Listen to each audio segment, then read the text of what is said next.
জঙ্গলের সবথেকে হিংস্র জন্তুটা যখন ক্ষুধার্ত হয় সে শিকার করে। সে দেখে না সামনে কে আছে, যাকে পায় তাকে সে তার শিকার বানায় আর ছিঁড়ে খায়। সেই সময় আবার এসছে যখন জঙ্গলের সবথেকে ভয়ঙ্কর জন্তুটা ক্ষুধার্ত হয়ে উঠেছে। Yes, the wildest animal of UFC is back. Khamzat the Borz Chimaev is hunting this week opponent Sean Strickland. Khamzat শুধু ইউএফসির একজন স্কেয়ারি চ্যাম্পিয়ন না, এমএমএ ওয়ার্ল্ডের এক জীবন্ত আতঙ্ক।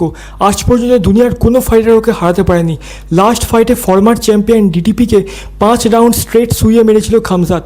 রবার্ট হুইটেকারের মতো লিজেন্ডারি ফাইটারের জ ভেঙে দিয়েছিল এই চেচনিয়ান মনস্টার। খামজাত যখন কেজে ঢোকে ও তখন আর মানুষ থাকে না, এক হিংস্র নেকড়েতে পরিণত হয় আর সামনে থাকা লোকটা ওর শিকার হয়ে যায়। কিন্তু কাহানিতে টুইস্ট তখনই আসবে যখন ইউএফসির সবথেকে হিংস্র নেকড়েটার সামনে দাঁড়াবে এক আহত বাঘ, শন স্ট্রিকল্যান্ড। ইউএফসির সবথেকে পোড় খাওয়া ফাইটার ইসরায়েল অ্যাডাসানিয়ার মতো লিজেন্ডারি ফাইটারকে একটা টাইমে হারিয়ে মিডল ওয়েটের চ্যাম্পিয়ন হয়েছিল Strickland. Elite striking, grappling, রেসলিংও dangerous, কিন্তু জেতা হারার জন্য ফাইট করে না স্ট্রিকল্যান্ড। ও লড়তে ভালোবাসে। লাস্ট ফাইটে হার্নান্ডেজের সাথে একটা দারুণ ফাইট দিয়েছিল স্ট্রিকল্যান্ড। একদম পিওর ব্যাড ব্লাড ফাইট হতে চলেছে খামজাত ভার্সেস স্ট্রিকল্যান্ড। দুজনের মধ্যেই ডেঞ্জারাস ট্র্যাশ টক চলছে অনেক দিন ধরে। ইভেন ইউএফসি ওদের মধ্যে ফেস অফ ক্যান্সেল করে দিয়েছে, এক্সট্রা সিকিউরিটি হায়ার করেছে ফাইটের জন্য।